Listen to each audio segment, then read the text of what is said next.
Mes frères, nous connaissons bien le récit de la Pentecôte, rapporté par saint Luc dans les Actes des Apôtres.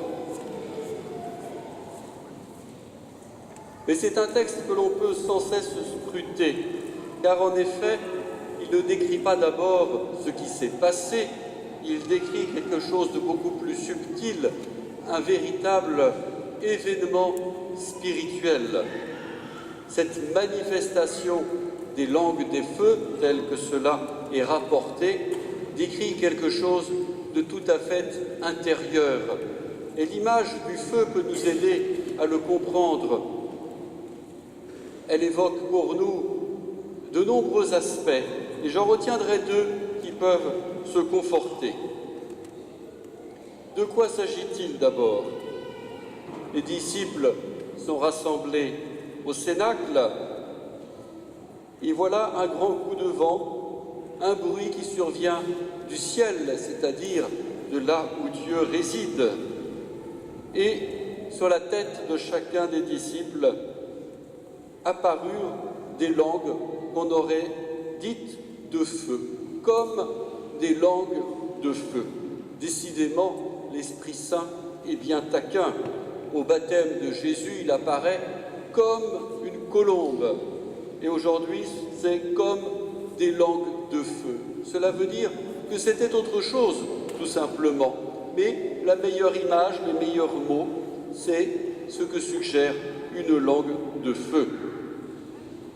Alors spontanément, l'image du feu évoque pour nous la chaleur, bien entendu.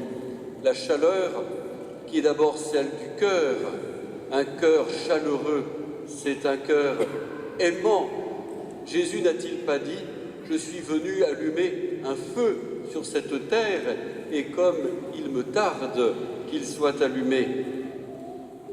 Oui, l'Esprit Saint est bien celui qui réchauffe le cœur. Lorsqu'il réchauffe le cœur, il libère l'amour.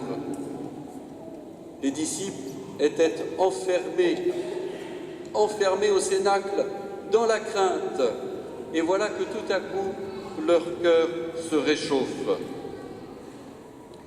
Une deuxième dimension de cette langue de feu, elle se pose sur la tête de chacun des disciples.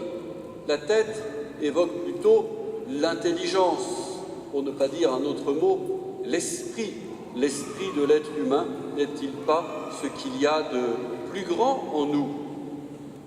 Voilà donc ce don de l'esprit d'en haut qui vient aussi réveiller l'esprit de chacune des personnes. Dans les pensées, il y a la parole, ce qui permet de communiquer. Cela aussi est un élément immatériel, comme la fameuse langue de feu. Et pourtant, la parole de Dieu est tranchante comme un glaive, nous dit saint Paul. C'est de l'immatériel extrêmement puissant. L'Esprit Saint n'est-il pas là aussi celui qui vient mettre de l'ordre dans tout ce que les disciples ont reçu et ont appris? Tout à coup, les choses s'éclairent mutuellement. Et voilà que le discours devient limpide et devient crédible. C'est le grand miracle de la Pentecôte.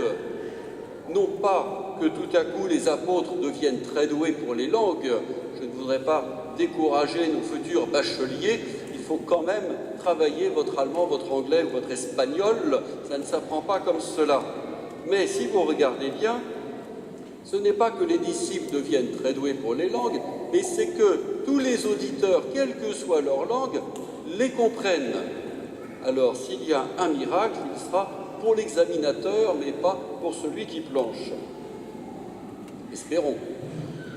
Donc, voilà cet esprit qui rend les choses claires et limpides. Eh bien, je me permets d'associer maintenant les deux idées. Le feu de l'amour, celui de l'intelligence. Ils vont nous aider à comprendre comment s'est réalisé ce miracle. Pourquoi, tout à coup, la parole devient-elle audible, devient-elle crédible? C'est parce que l'Esprit Saint a allumé dans le cœur des disciples le feu de l'amour, tout simplement. Et c'est ce feu-là qui va devenir porteur de la parole. Cela nous éclaire profondément sur la dimension missionnaire de notre foi. Je ne peux pas annoncer l'Évangile uniquement avec des moyens techniques. Oh, nous sommes très forts et très doués pour mettre des vidéos en ligne, pour envoyer des tweets. Il y a aujourd'hui des moyens de communication tout à fait fabuleux et l'Église sait bien s'en servir. Mais ce n'est pas ça, évangéliser. Évangéliser, c'est commencer par aimer celui vers qui Dieu nous envoie. Et pour aimer l'autre, le prochain, il n'y a qu'une seule recette, c'est la conversion des cœurs. Si je veux évangéliser, il faut que j'accepte de me laisser transformer par la puissance de l'Esprit. Alors, comme les disciples, eh bien oui, je ferai l'expérience que l'amour bannit la crainte et je saurai trouver le chemin pour aller porter cette parole.